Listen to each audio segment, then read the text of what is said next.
This video is brought to you by New Silly O's Premium Deluxe. New Silly O's Premium Deluxe. It's salty sweet, super wheat.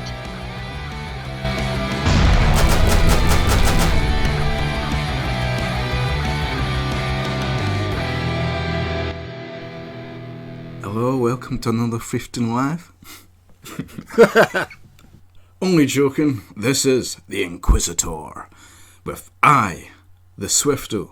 This is the show where I get online content creators to come on and justify themselves. And today we have a very special guest all the way from the exotic lands of Angleland, I think that's how you pronounce it. It is the one, the only, I'm a huge fan of this guy, and I can't find my notes. What's this guy's name? Fuck. What's your name, sir? Thrift Bytes. Yeah, that's it. Thrift Bytes, yeah. I go around finding kites. Like I said, I've been watching you for years. I've watched every single one of your films, and I think you're great. I mean, the feeling's mutual, Swift. I'm feeling kind of starstruck talking to you in the flesh, to be fair. But yeah, barring the kites, I do buy other stuff as well. So I have to ask you, how does it feel to live in the exciting land of Hull? Oppressive.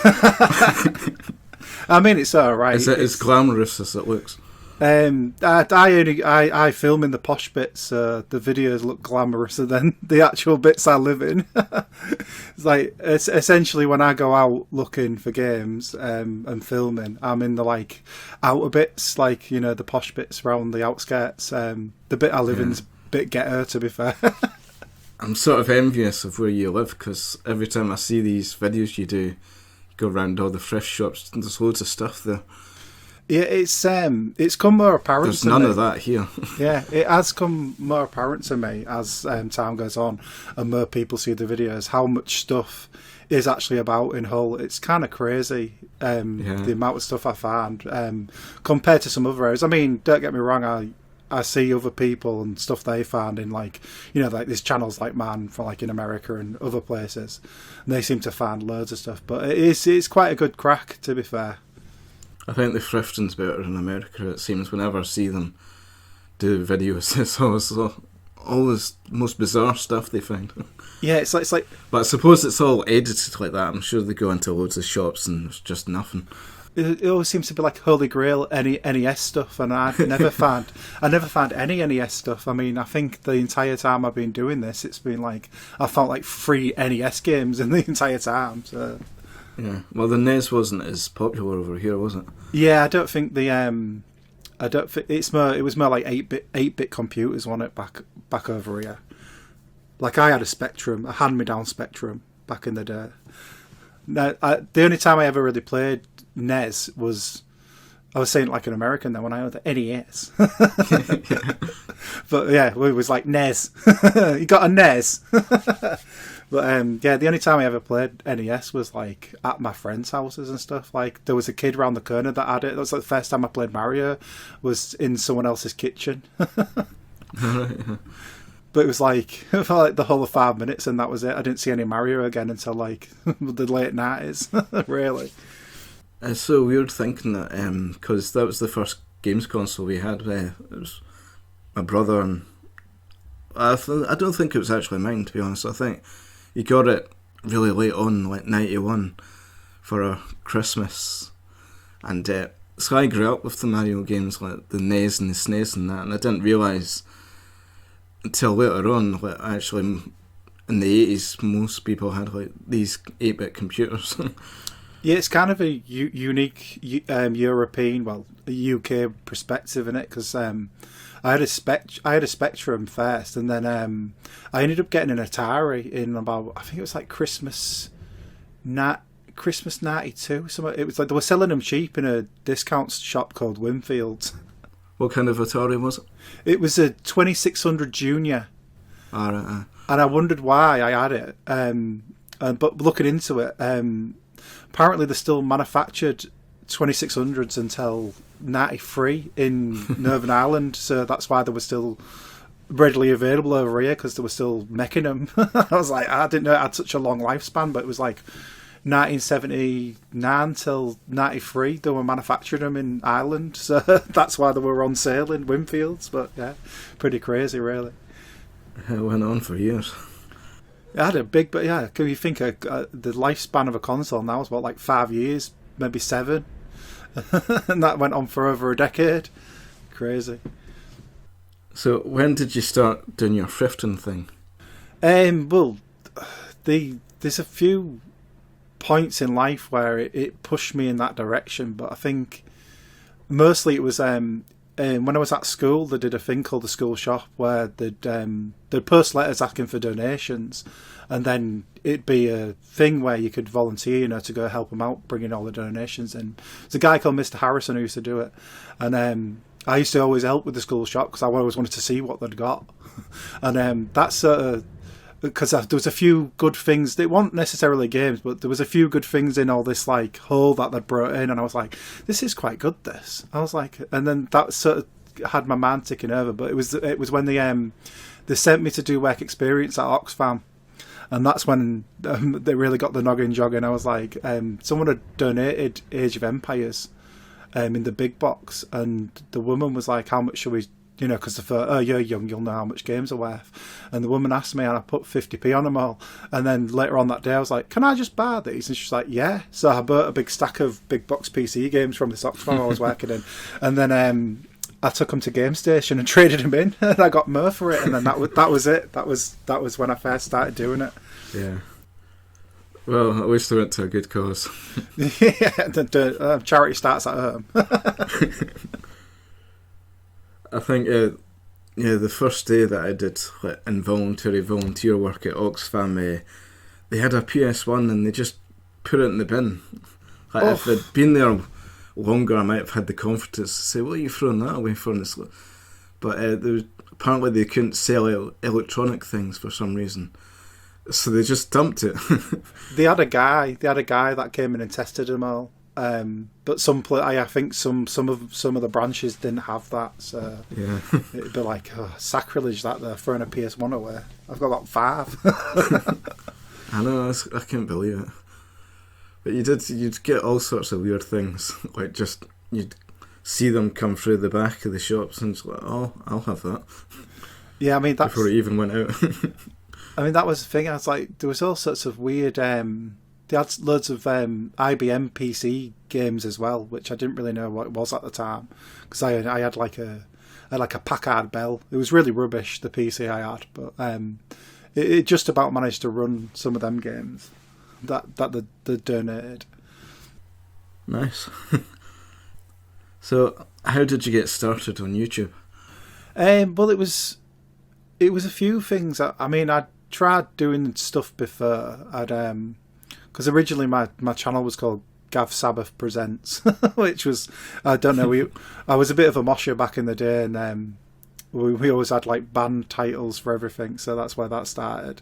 But everyone kept reading it as Gav's had a bath, which I mean, I do, but I mean, it's like it sounded like it was a unique event. I was like, I need to stop doing that. So I changed it. It was my mate Donnie that made me change it to that. Really, it was like I started writing the blog in 2011, just because I wanted to show what I'd found. And I remember my mate Donnie had seen me in town. I was sat on a bench and I was peeling 3 for 10 stickers off GameCube games. And he was like, "You got this down, you, Gav." I was like, "Yeah, I'm off to CX to sell these. I'm going to get 24 quid back off it." And he was like, "Ah, right," because they were right close together. So, and he said, "You should really be doing something with this." And then I was like, a couple of months later, I started the blog because he said, like, "No one knows you do this. It's a good thing." And then I was just waiting for the technology to catch up, really, because I mean, I'm quite an anxious person anyways. I mean, I know it don't sound like it, but in Hull, if you're filming in the street, you're going to attract attention, and it's something I just don't want. Nah, it's not. I'm not like the GoPro on the harness kind of guy. That's not for me. And I was always looking for a way to film it out in the wild, and that's when I started seeing channels like Game Chasers LGR All those. I mean, one of the earliest ones was Ryan Right Now with a zero. He was quite a big inspiration for me to start trying to film it. And then when I think it was 2016 was when it actually the camera glasses that LGI uses, because I think he had some high end, like more high end than what I use. He would do, wouldn't he? Yeah, I mean he's got loads of money on his. It makes sense. His channel was already established before he started doing the thrifting videos. But when they got cheap enough, I decided to pull the trigger, and that was it. The rest is history. I just started doing thrifting videos after that. All right, yeah. But there's another big influence for that sort of thing. I actually tried doing pickups videos back in the day, but my setup was so horrible. Like there was this horrible buzz on I just didn't have the tech for it at the time. But one of the main inspirations was Leboshu77. He's the guy from London, and he used to just do pickup videos. But that's when I first cottoned on that people were interested in what people would find, because it was like pickups videos were quite new back then. It was like a new thing. I was like, pickups videos. But then I was like, I don't want to just share the game. I want to take you with me. I'm always a bit snobby about new things. Like when I saw, same with gameplay videos. When I saw them, I was like, why the fuck would you want to watch someone play a game? And I started seeing people. I think the first one that I was aware of was Lawn Boy's post doing his thrifting videos. Like, why the fuck would you want to watch someone go around shops and buy things? That Lawn Boy's post is a good shout. That probably in the mix, to be fair. Gradually, I kept watching them. I was like, oh, this is actually quite good. His theme tune's a banger as well. Lawn Boy's post 1975. It's sort of fun and a kind of hard to describe way of like watching your videos going around the shops and seeing all these things. I sometimes have dreams where I'm going into shops and finding all these games that you'll never find, and loads of old classic Doctor Who DVDs that don't actually exist. And then I wake up and think, fuck. That's absolutely. I dream about thrift all the time. It just never stops. It's always like I found all this good stuff, but the people in the charity shop won't let me buy it. Yeah, it's like, do you ever have these dreams where you're just surrounded by loads of food and stuff, and then you're just about to start eating, and then you wake up and absolutely. I think I can. What's the point of those dreams? They're so annoying. I can actually remember that. I remember I used to dream about games that I didn't have when I was a kid, and I used to wake up devastated that I didn't have it. It was always something really bizarre. Like I remember dreaming I had Beauty and the Beast, the video game. I think it's because I had Aladdin and Lion King back then, and it was back when Disney games were good. And I woke up, I was like, I think I've still got post-traumatic stress from that. To be fair. I still haven't got it. I might have to just buy myself that to cure myself. I didn't even know there was a Beauty and the Beast game. Maybe there is. I'm sure and there might be. I think there is. I'm sure there is, because either that or I dreamt it. But if not, some indie developer can get on that one. They'll have to give it a different title. Bounty and the Feast. What was you said your first console was an NES. That wasn't quite yours. What was your first console that you actually owned that was actually yours? Well, I think the NES and the SNES, they were my brothers. I just played them. But it's sort of complicated because the first one, technically, we got a PlayStation, but it was a shared Christmas present. So that meant, because my big brother was older, that it was his, and I got to play it occasionally. So really the first game console that I properly owned was a wee Game Boy Pocket, which I got for the next Christmas after it, just because I never got to play the PlayStation. Yeah, I had a Game Boy Pocket. Everyone was always giving me jip for not having a colour, and I was like, nah, colour's overrated. I'm partially colourblind anyways, apparently. So. Oh yeah. Yeah, those things where you're just supposed to see the numbers. It's like mixed colours. I can't see them most of the time. Especially it's annoying on Facebook if someone uses that grey background with coloured writing. It's like news to me, man, because I don't know what it's saying. I can't see it. I would have never guessed. But you can't really tell, can you? Yeah, it's if not someone's colourblind or not. It's not like severe or anything. I mean, I can see stuff's colour, but if it's like a mix of loads of different ones, it kind of a bit more cryptic for me. I have to stare at it a bit longer. There's a guy, an Australian guy on Twitch, Kangas. Are you familiar with him? I'm not sure, maybe. I'm not great with names. Because he's a certain kind of colourblind, which means he plays a lot of old Game Boy games, and like if it's like that sort of pea green colour, or the old Game Boy games, like the original Game Boy, like you can't really see it properly. Yeah, it reminds me of I had Manchester United Champions of Europe on the Spectrum, and the ball was green, the players were green, the pitch was green, the lines were green, everything was green. It was just green. I was like, I couldn't see anything. So what colours is it? Do you know what you can't see? I think it's like, I'm not sure. It's a mix, a certain mix. I can never remember which ones it is when I'm looking at those like panels with the numbers. But it's not that severe, but it's like it can be if it's a certain type of colours. If I play Call of Duty ever, which is not very often, but I always put the colourblind assist on because the default colours on that kind of mess me up. But part of it, it's not that big a thing. I mean, our lass always argues with me about colours of things because I see different shades and she gets annoyed with me. Yeah. I think tomato soup's red, but she swears blind it's more of an orange colour, and I'm like, it's that sort of thing. That could be a question on the quiz. What colour is tomato soup? You know, that gets me sometimes. There's an episode of I'm going to go off on a tangent here. I suppose I can edit it out, but go off on one. Episode of Shooting Stars that I was watching one time, and Vic Reeves was holding up a ball. It's like, do you know on the old Sky TV boxes you'd get like, oh, press the red button for more information and stuff. Yeah. He had this ball like up in the air, and it's like, oh, press the red button, and it's like, that's fucking orange. And then later on, like, started playing the Portal games, and people started talking about, oh, the portals, you get the blue portal and the red portal. Like, no, it's not a red portal, it's an orange portal. I think that might be my text term from now on. That's fucking orange. Are we supposed to be swearing? It's not like we're going to get demonetized, is it? YouTube's a cunt about those things, isn't it? Yeah, YouTube's a cunt. That's my ringtone now. We owe it so much, but not really. Yeah. Anyway, I was just saying, like, sometimes I have difficulty understanding the difference between red and... Well, not me. I think it's everybody else in the world. Yeah, I think they're wrong. Has difficulty understanding red and orange. Absolutely. I think they're wrong. I absolutely think they're wrong. I will swear down blind. It's well, a bad choice of words, colourblind, blind.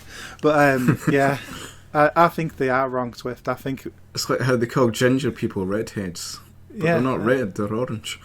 It's not a thing, is it? But yeah, it's I get by. I mean, usually when I'm playing games, I'm sat pretty close to the screen, anyways. It doesn't really. I think it's more like PS1 and stuff like that. It's anything past the 2D era. It kind of okay. Yeah.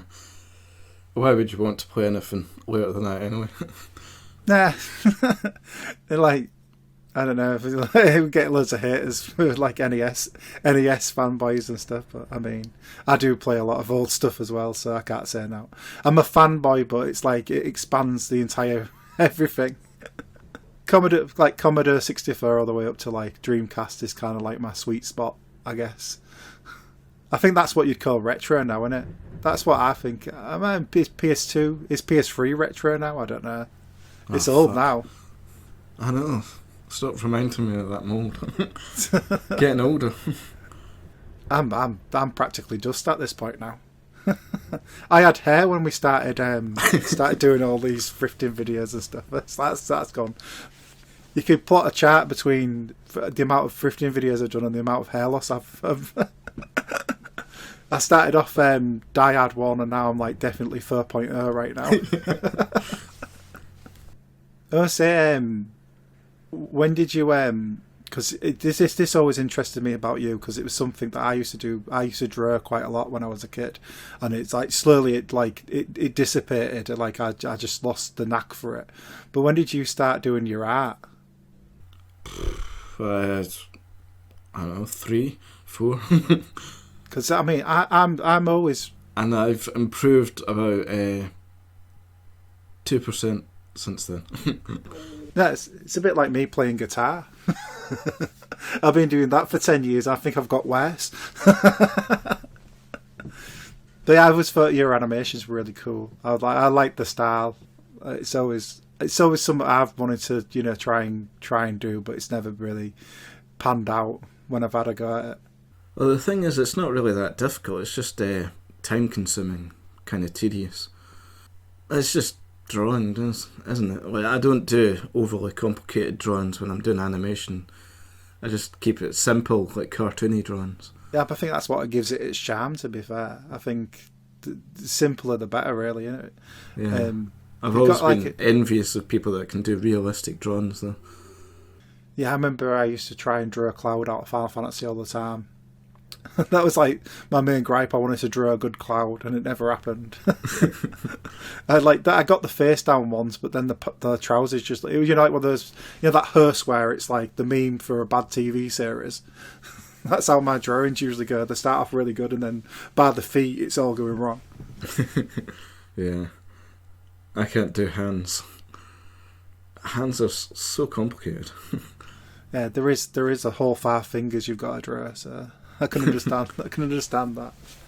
I like my wee alien guy because he only has three fingers. Makes it easier. What software do you use for your animation? Oh, fuck. I'm slightly embarrassed, but you don't have to be. I'm using a 10-year-old copy of Sony Vegas for my videos, so don't be embarrassed. Well, the animation software that I use is 10 years old. 10 years ago. So it's more like 20 years old at this point. It's not like Spider-Man Cartoon Maker, is it? It may as well be. I used to have that. I used to think it was great. Early version of Flash, which basically I used because it was free. I got it free from someone back in 2010. And I keep meaning to get a more up-to-date version or another animation software, and then I never do because they cost a lot of money. Yeah, I'm still using the same version of Adobe Fireworks I've had for like years now. I just move it across to the next. Every time my computer dies, I just move it across. I'm really grateful to Sardonic Pickle for pointing out to me this video editing software that I started using called DaVinci Resolve, because it was free, and it's actually pretty good. Yeah, I might have to have a look. I highly recommend it. Basically because it's free. And Pickle's videos look pretty good, to be fair, if he's using that. I wouldn't have known. He looked like he spent money on his editing stuff. That's what I was saying in the video I did with him. I'm sort of envious of the fact that he can do all these sort of weird animations where he puts like mouths on his light and stuff. Yeah, he does do a lot. He does do a lot of that stuff. I don't know how you do that. He can play guitar as well, so I'm envious too. Yeah, bastard. Talented bastard. He's no good at 007 racing there. No. I reckon we could beat him at that. Yeah, I reckon we could do some. He's not PS1 enough, is he? Nah. N64. With his banjo kazooie. What did we have? 30 Winks. 30 Winks was my jam. I just played Rayman and Crash Bandicoot a lot. Yeah. What else? What other platforms did I have on PS1? I played a lot of Jersey Devil. That's terrible. Never heard of that. It's quite. It didn't sell very well. I don't think it was kind of a big. There was a big marketing campaign for it when it came out, but the controls aren't very good. But it's just one of those games you're just stuck with because you've got no pocket money for another one. Should I look it up? Yeah, give it a go. It's probably. I mean, you're the only other person I know that remembers Career Crisis. You probably get a kick out of it. Everyone always criticises that game. I thought it was great when I was growing up. I found it on the Thrift. I mean, I knew it existed because I'm always looking up old PS1 games. But yeah, I found it. I think it was at Wednesday Market. I can't remember where I found it. It might have been a Cash Converters. It's like 3D Grand Theft Auto before that was a thing, except you're on a bike. Yeah, it's kind of like proto Crazy Taxi, isn't it? I suppose so, yeah. That's another one, yeah. You could rebrand it now and just call it Uber Crisis. Yeah. That and Overbird. When you. Oh, yeah. Because I only ever had the demo back in the day. Yeah, I think most people just played the demo. Yeah, there's a lot of games on Demo 1 that's the only time anyone, like Life First Taker, I've never known anyone that's played that not on the demo. No one had the full game. So do you think you'll do any more of your game reviews? I don't know. It got to a point where I felt like I was just saying the same things about every game, but I think it was the choices I was making because a lot of the games that I reviewed was stuff that I really liked anyway. So yeah. It wasn't very objective. I was just like, this game's ace. It was like, how many times can you say this game's ace? Yeah. It was when I kept saying the graphics in this game are impeccable, and it was like Altered Beast. I was like, come on, Gav. They're not that good. I didn't even know that was a Cerberus growing up. On the power-ups that you pick up on Altered Beast, I thought it was a pig. Really? Yeah, but I think that might have just been because it was coming through an RF. Oh, no. Rise from your grave. Power up. Everyone says like it's rubbish, but I don't think it's too bad. Yeah, I mean, it was good for the time. It was definitely like showing off what the Mega Drive could do. Yeah. I've seen Sega are bringing back a bunch of their old IPs again. New Shinobi got announced the other day. That looks pretty good. Oh, really? Yeah, new Shinobi, new Golden Axe, nice. Mer Streets of Rage, a new Crazy Taxi, as I was just being on about that one. I don't know, there'll be a few other IPs that I won't mind seeing them bring back at some point. Wonder if they'll do another Fantasy Zone. That'd be great. I loved Fantasy Zone. Super Fantasy Zone on Mega Drive was...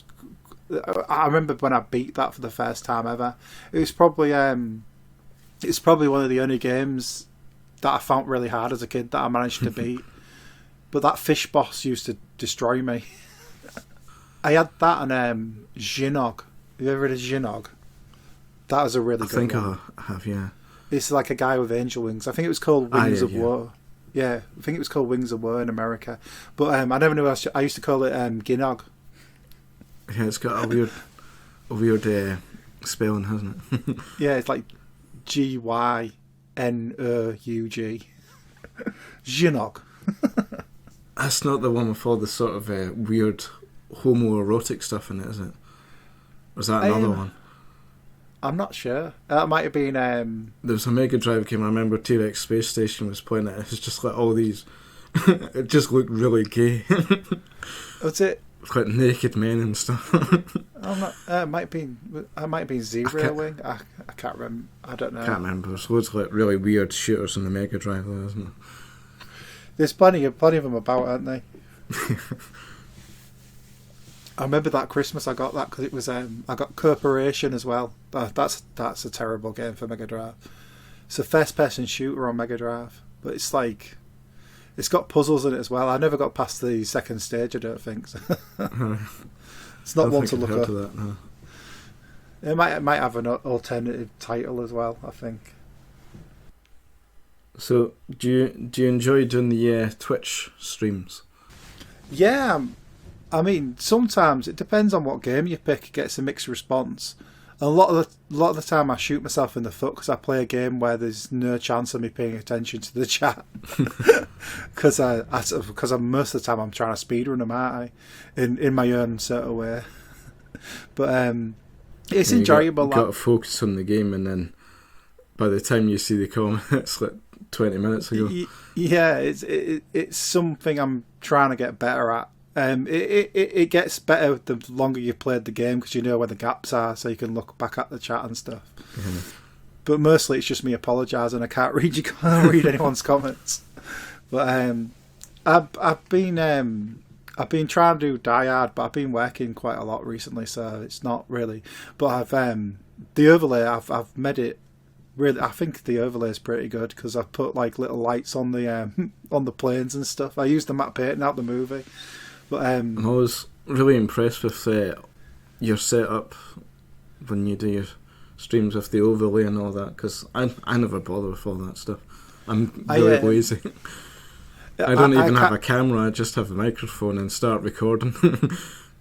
I mean, sometimes I feel like I enjoy doing the overlays more than I do the actual stream because it's like the creative side of things, in it. Yeah, but I can't believe how much I got out of that PC. I've retired it now. It's in my bedroom now because I've got a new one. But for the longest time, I was streaming on a baked potato with 4 gig of RAM. And it was when I realised animated GIFs are free. They don't really take up any system resources, so you can just layer them on top of each other and it doesn't affect it. So I was like, I'm just going to go nuts with animated GIFs. So the animations you have in your streams and at the beginning of your thrift videos, are they all from different places, or do you make any of them yourself? The logo I made, but all the animated GIFs I just steal off the internet. Right, okay. But I mean, that's why the animation thing comes in. I was like, I'd love to be able to do my own, but I ain't got the knack for it. But yeah, sometimes that's where I get stumped. I make the video, I do the thing, I do the commentary and everything. I'm ready to go, and the last thing I need is an animated GIF. But it's always something to do with a game that I've found. And then sometimes I just meet dead ends where I've bought a load of games, but none of them have got a gift good enough to go on the front.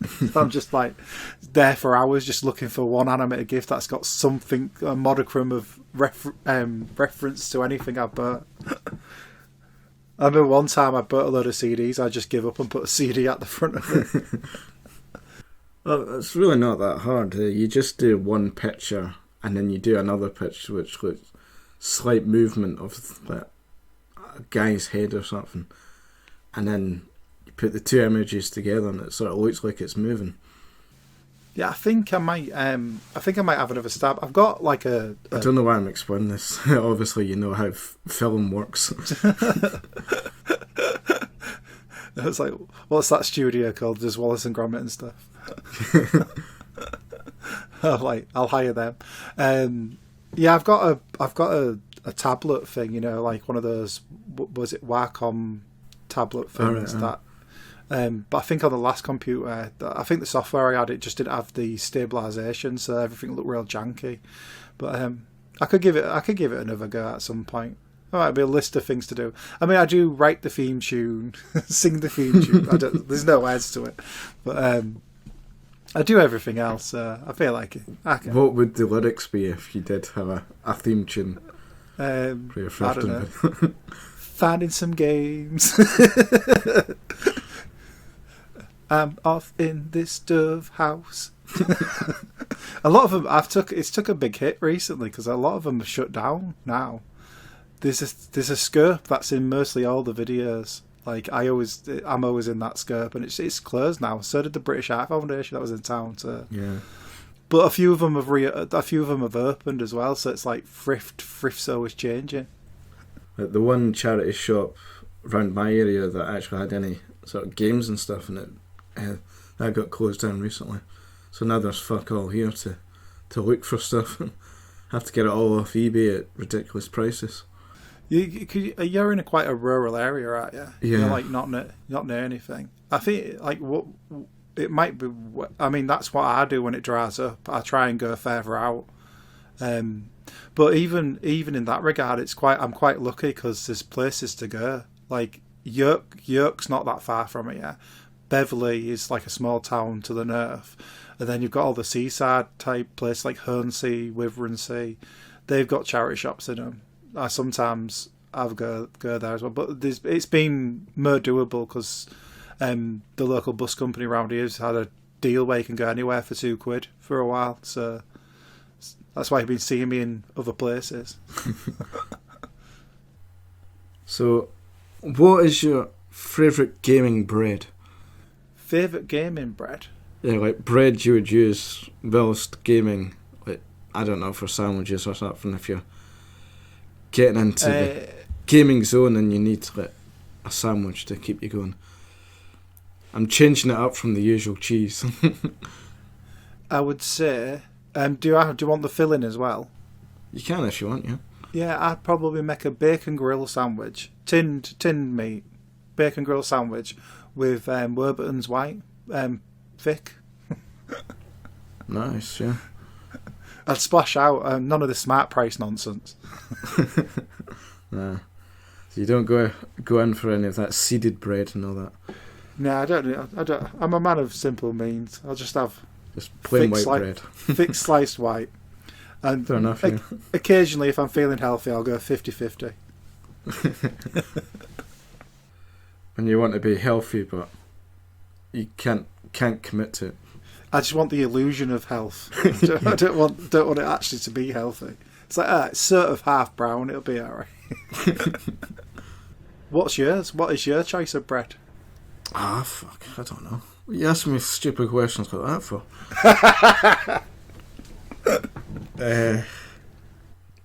I do like tiger loaf quite a lot.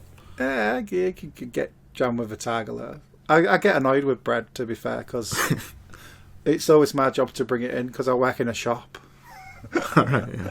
I get asked quite a lot to bring essentials in, like stuff that our lass hasn't heard, and I'm like, it's just the last thing I want to do in a shop is be a customer. I'm like, God. Well, I know that's my choice. Probably like tiger bread, stuff a bit of dead pig in there, or dead cow or something.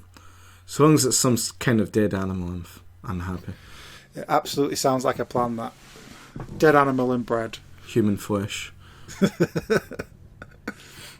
that's what Hervis is made out of, anyways. Yeah. King of breads. It's Soylent Green. So I don't mean to give you bad memories working in the shop. Just a silly question. The Nam flashbacks are happening right now. I remember Black Friday. You won't think people go crazy for food shopping on Black Friday because it's about buying TVs and stuff, but they do. I don't understand this whole Black Friday thing. Well, it makes no sense because it's the end of the American financial year where they get rid of all the back stock. I think that's how I understand it. But yeah. in the UK, doesn't that happen in April? Why are they doing it here? Yeah, that happens in April in the UK, doesn't it? Like the all that sort of stuff is April. Maybe I've got confused with a different economical bullet point, but I don't know.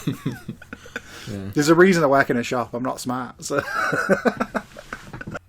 Well, I know you work in a shop, but I remember you saying ages ago that you'd written a few things and you'd even published one of your books on Amazon. What can you tell me about that? Well, it started off.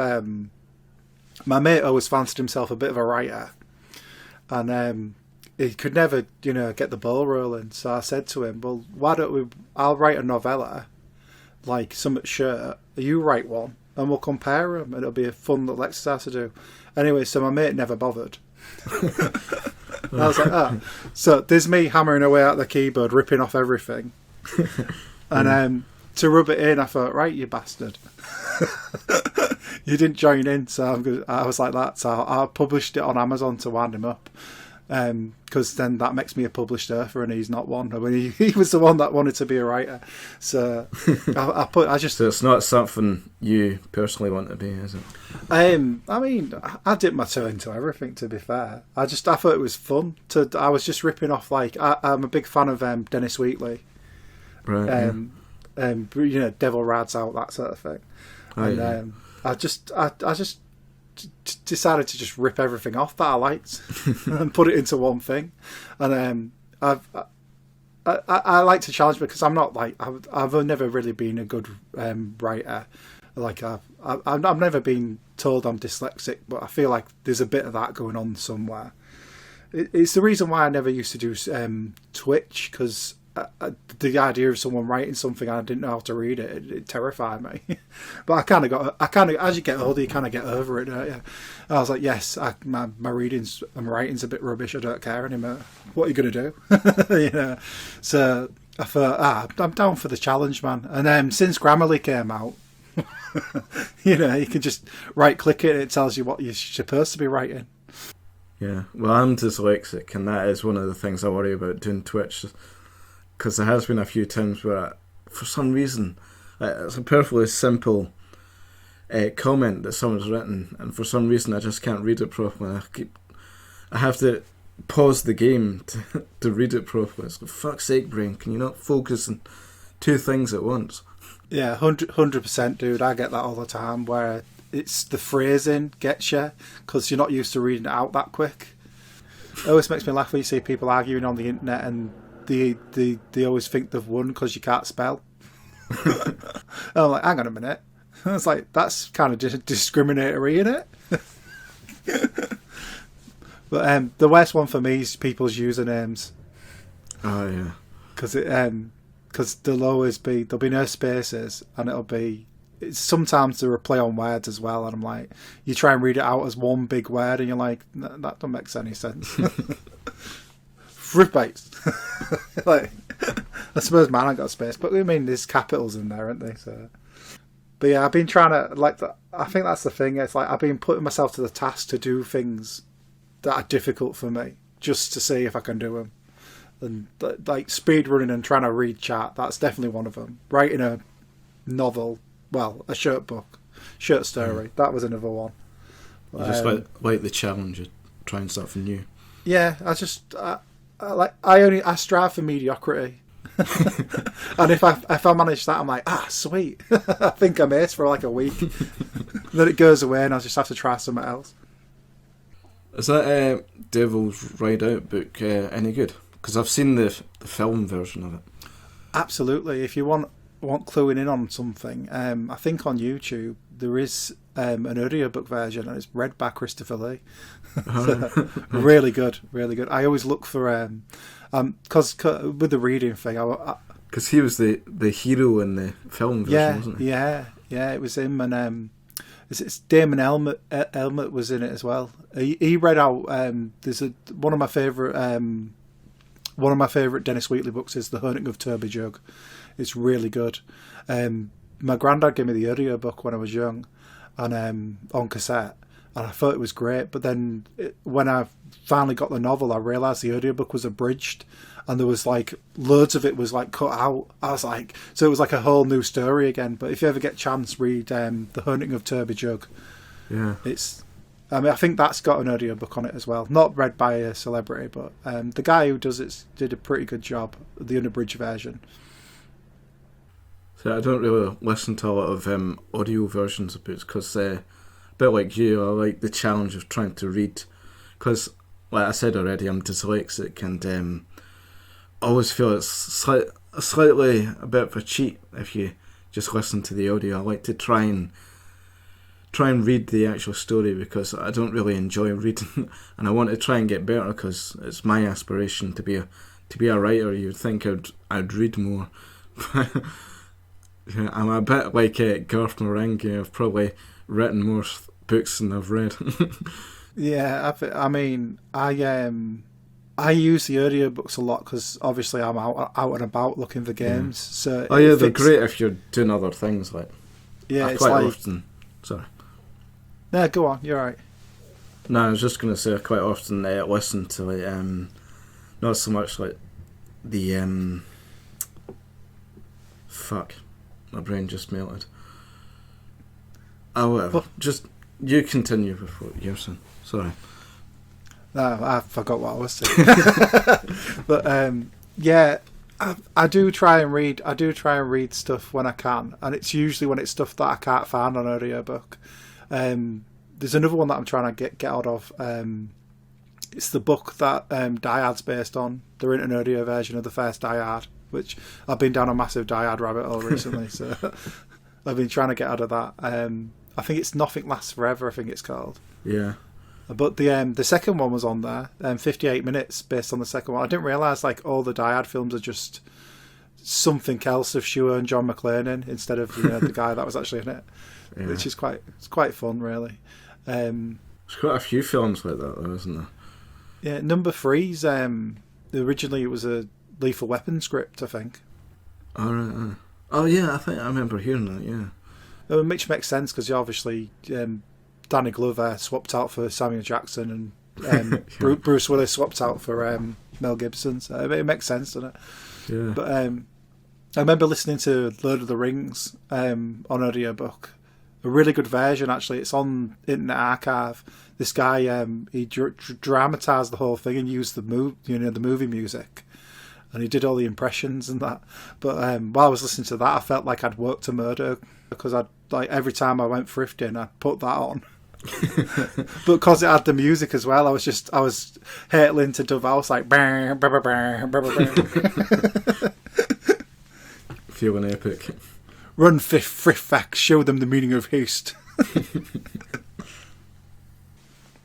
Have you watched any new Doctor Who since Tennant came back? Oh fuck no. I don't really like Doctor Who much, to be honest with you. I like the 60s and 70s Doctor Who. I stopped watching it during the Stephen Moffat era. I just gave up on it. Yeah, I was catching up. The thing that really got me was there was an episode where it's like, oh, everybody who ever lived is now a Cyberman, including the Brigadier, and it's like, fuck off. So disrespectful, and I gave up on it at that point. Because there's loads of bullshit before that as well. It's like, oh, all of a sudden this and all of that. And, oh, another big threat to the universe, which meant that they created human beings for some bullshit reason. I don't know. It's the same bullshit over and over. I just got sick of it. They're kind of just stuck trying to one themselves up now, aren't they? Sorry for ranting. No, that's fine, dude. I get quite passionate about Doctor Who. Well, I'm watching it now because Phil at Works, he's a moderator on the Reddit Bird for I think it's the Gallifrey Reddit Bird. So he's like massive on it, like he watches them all. So I was like, so what do you think of it then? Like the first episode was okayish, when Tennant came back. Obviously, it's suffering from BBCism, but basically they knew that the show was starting to lose viewers, so they thought, oh, let's bring back that one guy that everyone loved. Yeah, it's definitely nostalgia bit. Yeah. The second episode took me by surprise though, because it's actually quite good. That is surprising. Yeah. But I had rumours that Paul McGann might come back at some point. Fuck. Yeah. Sorry, I was just thinking to myself, it's fucking Disney, isn't it? That are doing that, aren't they?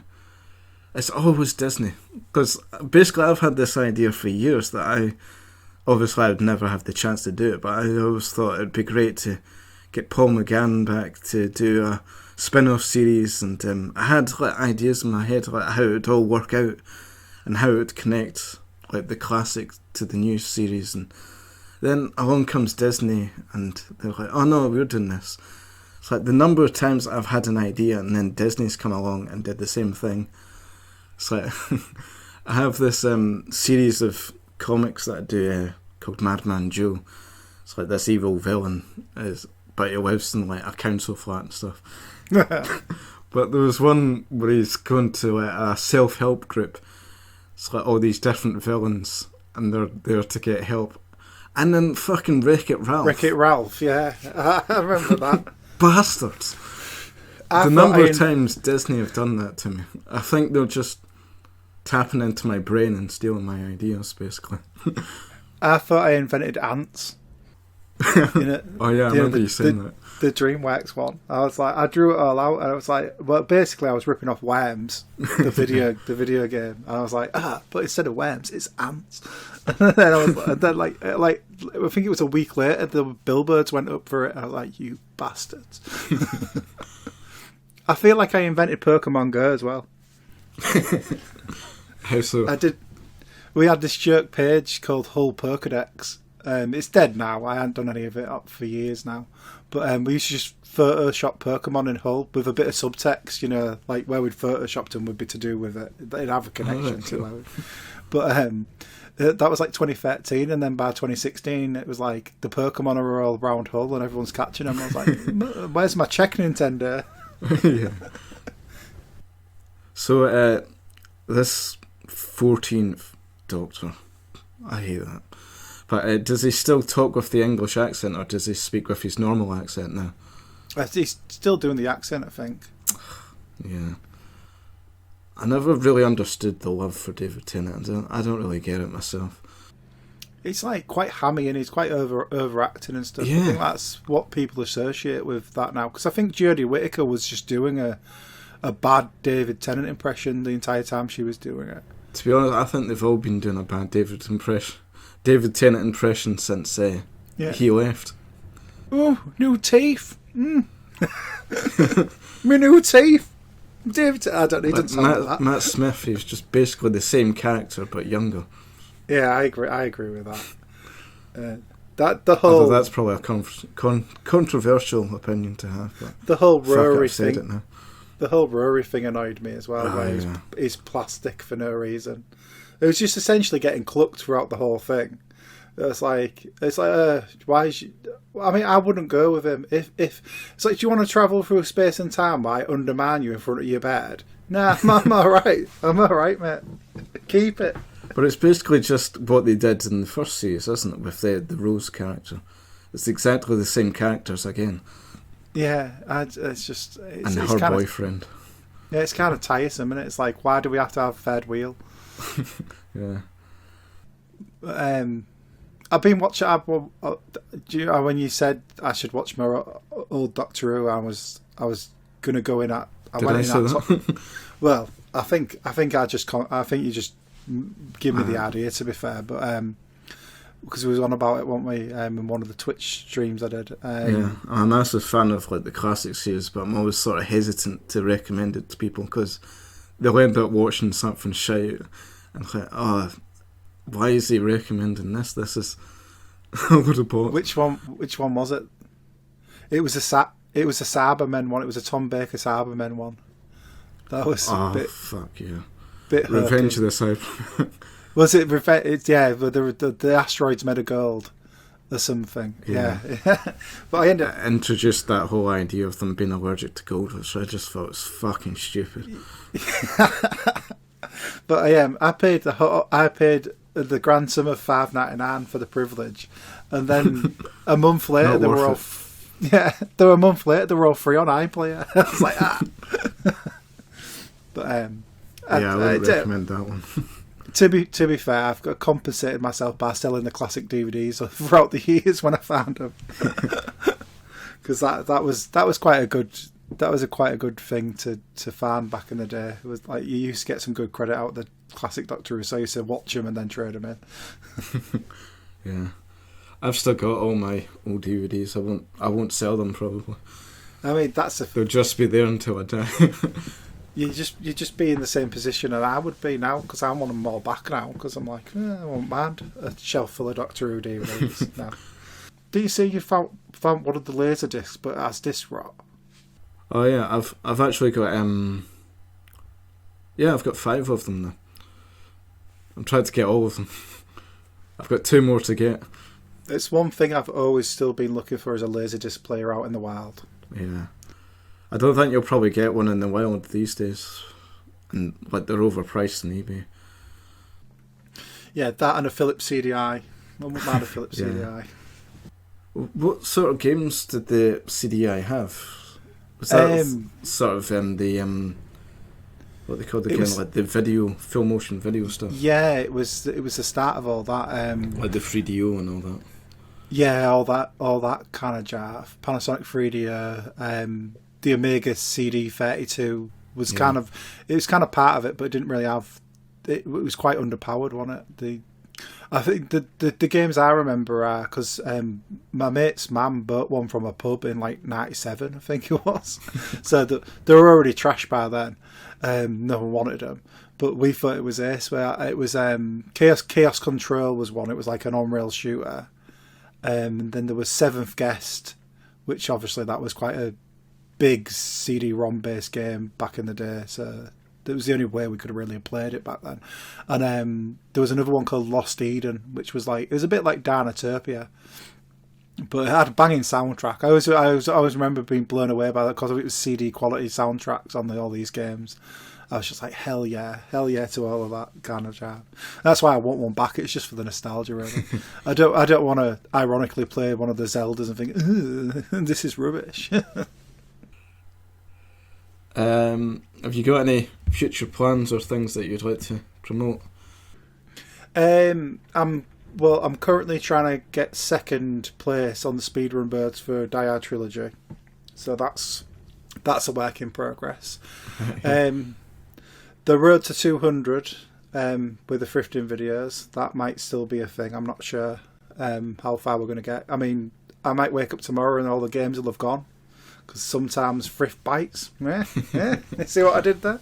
But it's more of the same from me, I'm afraid. I've got a few ideas for some other stuff, but they've all been. I was going to do a video on CDG, but I could only find one CDG, it's just CDs with graphics on them.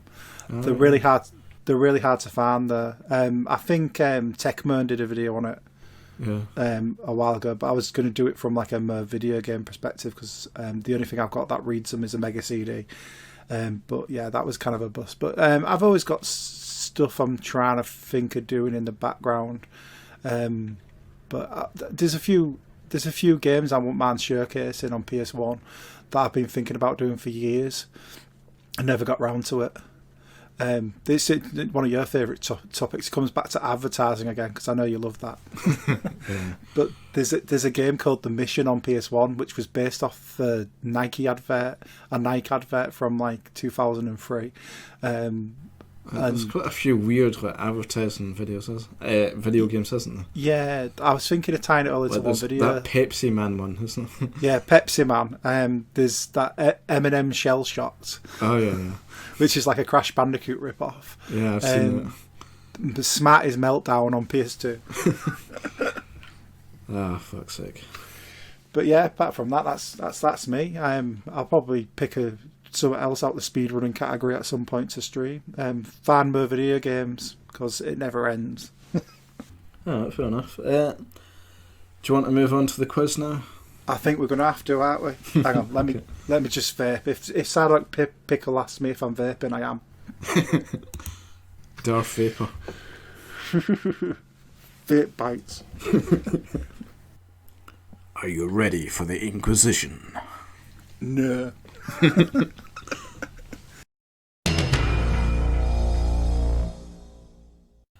So you might like to know that we usually have some fabulous prizes that you can win, but I get the feeling from the last few episodes that people weren't enthusiastic about the prizes that was given out, so I'm going to ask you for a change.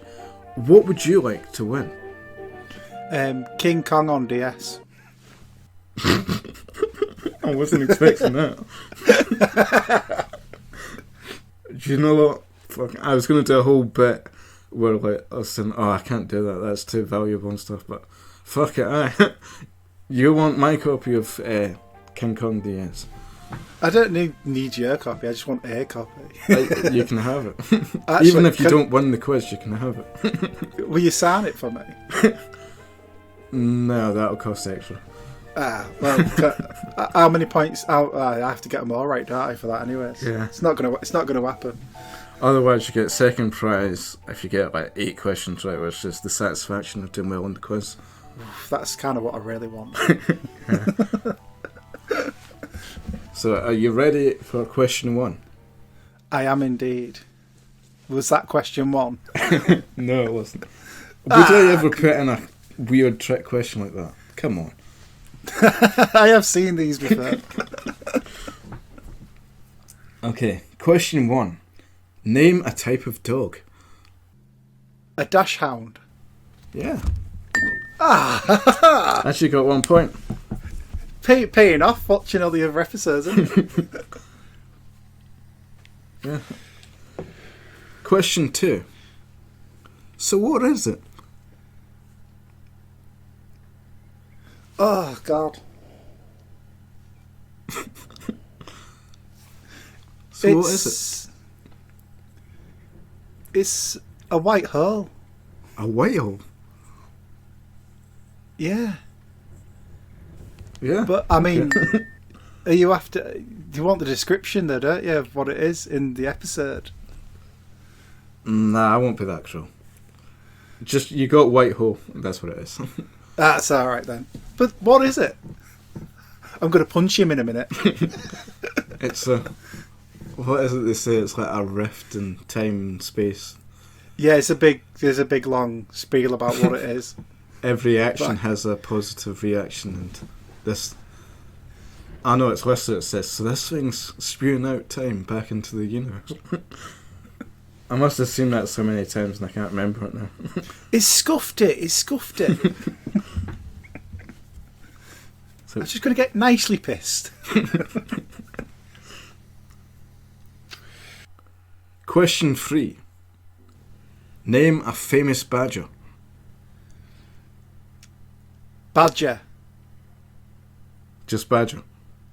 Badger out of Bodger and Badger fame. Yep, that's a good one. Now you got 3 points. I'm doing quite well. This is nervy now. I'm vaping more now. The nerves are getting to me. Do you think you can beat Down the Rabbit Hole's high score of 7? I don't know. He's a smart man. Is down the rabbit hole. I think... Well, to be honest, I think I just made that quiz a bit too easy. Okay, let's see how... Well, I'll give it a go. Okay. Question 4. Who played the 9th Doctor in the TV series Doctor Who? The Nav. Yeah. Hang on. No, get my fingers on. You can't look it up. I'm not looking it up. I was just gonna do it on my fingers. Right, don't cheat like Sardonic Pickle did. No, I'm not cheating. I've got now Elsa. It's Audacity and Discord. That's all I've got on my thing. Hang on, let me just have a thing. The 9th Doctor in the TV series Doctor Who.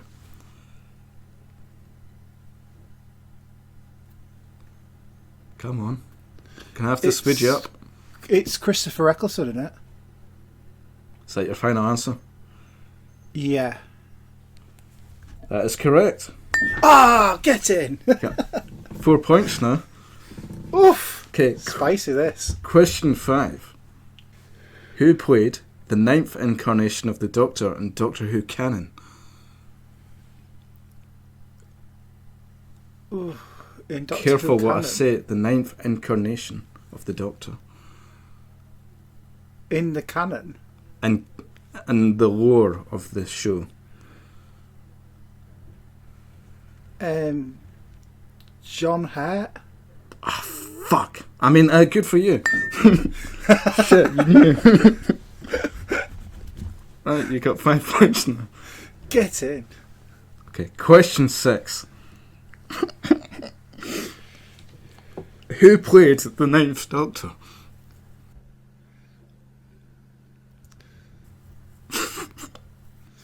Sorry, I shouldn't be laughing. Rowan Atkinson? I see what you're going for, the charity special. Yeah, I was like... No, but fuck, I forgot about that one. Was that before or after McGann, though? That's the question. I don't think that counts, though, because that was just like a charity special. It was just like a comedy thing. So that doesn't really count. Right, so I guess I would get that wrong then. So you don't know then? But the question... Sir John Hare again? No, it was Richard E. Grant. He played the Ninth Doctor before Christopher Eccleston. Oh, God. Like an animated thing. I didn't know that one. It was like a failed attempt to revive the show back in 2001, I think it was. This is going to be a rabbit hole I'm about to go down. It was only one story, it wasn't very good, but I actually think he would have made a pretty good Doctor, though. Yeah, it's a good shout. Good shout. Okay. Question 7. Who was technically the 9th person to play the original version of the Doctor? To play an original version of the Doctor? So someone that was in the pipeline. Yeah. Oh, you're cutting on to what I'm doing there, aren't you? But it never happened. Yeah. So who was technically the 9th person to play an original version of the Doctor? That's the question. People like Richard Hurdle, or whatever his second name is, don't count because he was playing a version of the first Doctor and the 5 Doctors. So he doesn't count. No, I don't know this one. It was Paul McGann. What? He played the 8th, but there was another guy in 1991. They were trying to revive the show then. Some guy called David Burton was going to play the 8th version of the Doctor, which meant that Paul McGann was actually the 9th original, like, new version. Yeah, fair one. I'm just being outdone. I don't know. I feel like Although, to be fair, there isn't actually any proper documented evidence to say that they actually made these episodes. It's just this David Burton guy said that they made a couple of pilot episodes in 91, but we have to take his word for it. I feel like I done quite well with the Doctor Who questions anyway, so Yeah. I'm okay. You did better than I thought you would, so well done. Okay, question 8. So what is it? So what is it? Yeah. Oh God. It's something else from the scene that he says back to him? I'm going to answer. I'm going to smack him in a minute. Fuck. You knew what I was doing. Was that right? Yeah. I quoted it earlier as well. I was hoping you'd just say white hole again. I've unpicked your methods. You're too intelligent for this quiz. I've heard what you did to other people. I mean, at the very least, I knew I was going to get crisps right. If that popped up again. If only you hadn't seen all the other episodes. Okay. Got to do some hardcore research to get through the Swifter quiz. Question 9. The 9th Doctor Who. God. No. The 9th Doctor Who serial was called what? What was the name of it? The 9th Doctor Who serial? Yeah. Like the 9th one ever made. Doctor Who's Silly Ears. No. Is that your final answer? Yeah, I don't know. It's Planet of the Giants. Well, I did name a cereal, so... But it was wrong though, so you can't get that. A sort of weird one where they all turn really small and then they have an adventure in a laboratory.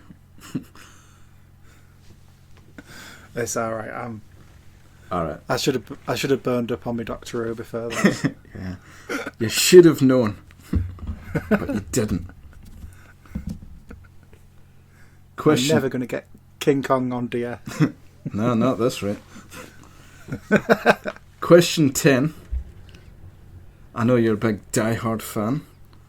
You mentioned it earlier. Who directed Die Hard? Oh, the first one? Yeah.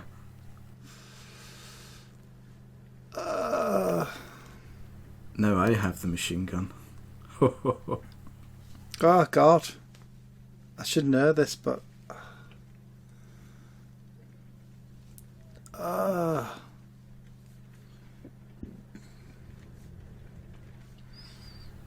if you take too long, I'm going to assume that you're looking it up.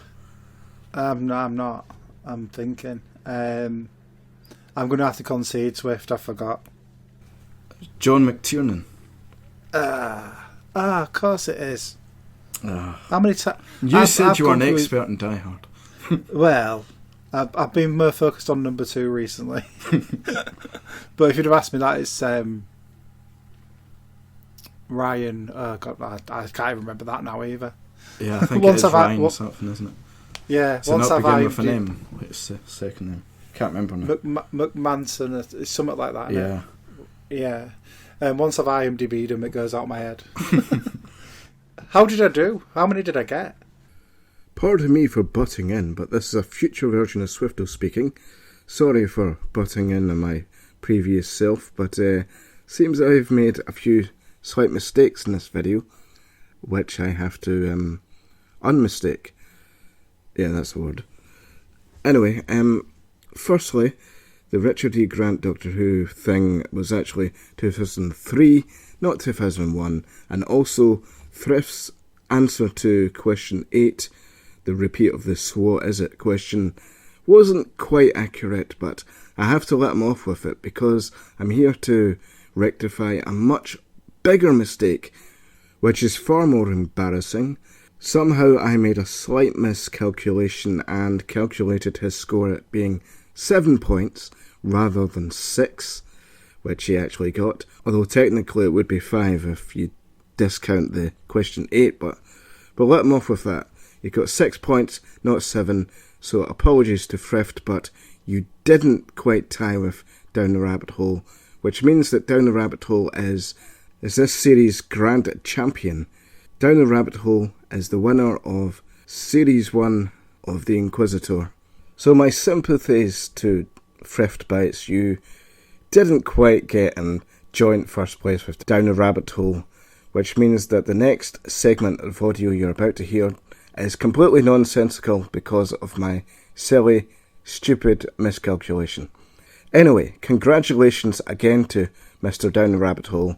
Well done on winning this series of the Inquisitor. And again, apologies to Thrift Bytes. You're just a loser. Anyway, back to my younger self. How did I do? How many did I get? Oh, this is annoying. You don't even know. Shenanigans! You got 7 points, which is the same as Down the Rabbit Hole. I tied with Down the Rabbit Hole. Welcome to another Down the Rabbit Hole video. What's in the box? What's in the box? Bastard. That means for this end of series quiz. I was tally, 1 away from. We've got a draw. I was 1 away from doing well at the quiz. And now I'm thinking, should I do another episode so that I'll hopefully try and balance it out, but then I would have to let them get more than 8 points, or more than 7 points, which means they would get the satisfaction of doing well in the quiz. And I don't want to give anyone that. So now I've got a dilemma on my hands.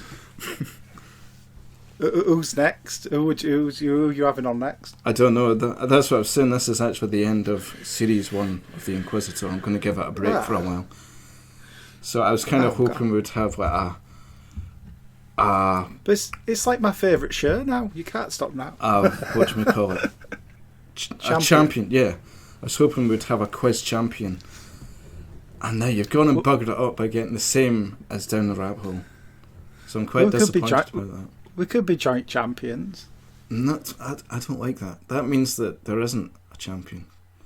It's like saying everybody's a winner. We need a tiebreaker. I'm happy with 7 out of 10. That's pretty good. For this quiz anyways. It's like Only Connect. It's harder than Only Connect. So that is the end of the first series of the Inquisitor, but it will be back next year with who knows who, and hopefully we won't end up with a tie at the end of that series as well. But anyway, for now, I'll just say it's been an absolute pleasure talking with you. Really enjoyed listening to what you had to say. And thank you very much to everyone who listened this far. And all that remains for me to say is adios for now. And see you later. Take it easy, guys.